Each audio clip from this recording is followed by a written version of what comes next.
Coach Team Cone, nakukulangan pa sa performance ng Barangay Ginebra. Good news to para sa Gilas Pilipinas at Barangay Ginebra. Justin Brownlee, ginagawan na ng paraan para makakuha ng Philippine passport ang kanyang anak. Sa naging latest interview nga netong si Justin Brownlee ay nireveal nga nito yung posibilidad na maging naturalized Filipino citizen rin ang kanyang anak na si Justin Jr. Susubukan nga daw nila na makakuha ng Philippine passport ang kanyang anak at umaasa si Brownlee na makukuha nila yan ngayong taon o sa lalong madaling panahon. At sa mga nagtatanong kung pwede bang maging local player si Justin Brownlee Jr.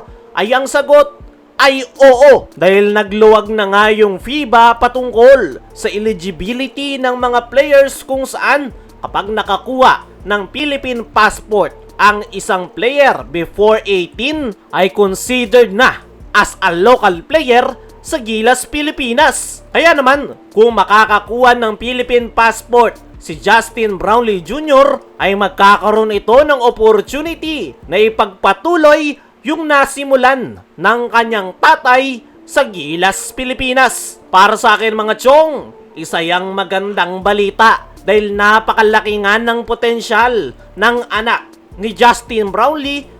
14 years old pa lang ito, pero malapit niya nang maabutan yung height ng kanyang tatay at kuwang-kuha niya nga rin yung skills at talent ni Justin Brownlee. Talagang naisalin ng mabuti, walang tapon. Actually, aminado nga si Justin Brownlee na mas advanced yung kanyang anak kumpara noong nag-uumpisa pa lang daw si Brownlee na maglaro ng basketball. Kaya naman, napakataas talaga ng potensyal nitong si Justin Brownlee Jr. At ang pinakamaganda nga mga chong, open na open si Justin Brownlee Jr. na sundan yung yapak ng kanyang tatay. Gustong gusto nga nito na irepresenta ang ating national team na Gilas Pilipinas someday, at kung may chance nga rin, gusto rin nitong maglaro para sa Barangay Ginebra. Pero para kay Justin Brownlee ay ang target nga daw ngayon ng kanyang anak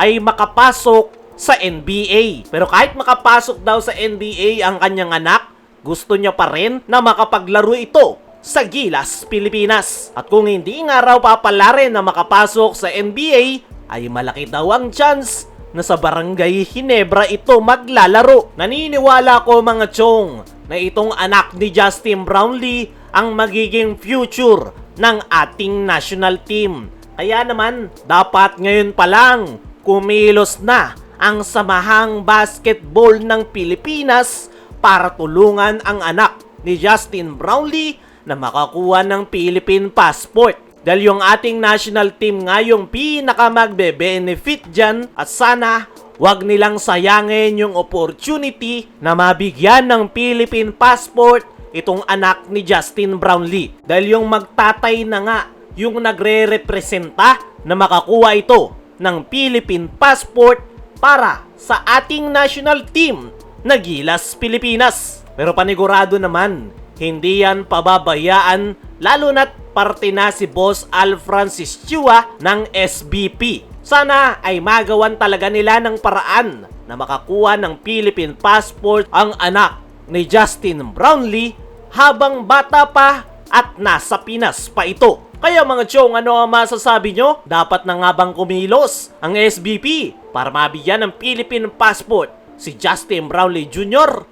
I-comment mo lang dyan sa ibaba. Samantala, Coach Team Cone, nakukulangan pa sa performance ng Barangay Ginebra. Nakakatatlong laro na nga ang Barangay Ginebra ngayong conference at mukhang nakukulangan pa nga si Coach Team Cone sa kanyang kupunan. Dahil ayon sa kanyang naging latest interview ay kung gustong araw nila na muling makabalik sa PBA Finals at makuha ang kampyonato, ay kailangan nga raw nilang mas maging better pa sa kanilang mga susunod na laro dahil hindi nga daw basta-basta ang Commissioner's Cup. Kailangan nga raw nilang mas i-improve pa yung kanilang laro at yun nga daw yung kanilang magiging focus sa kanilang team practice Para sa akin mga chong, ay tama naman si Coach Tim Cone. Dahil walang mangyayari sa Barangay Ginebra kung yun at yun lang yung kanilang ipapakita. Kailangan talaga nilang mas i-improve at i-push pa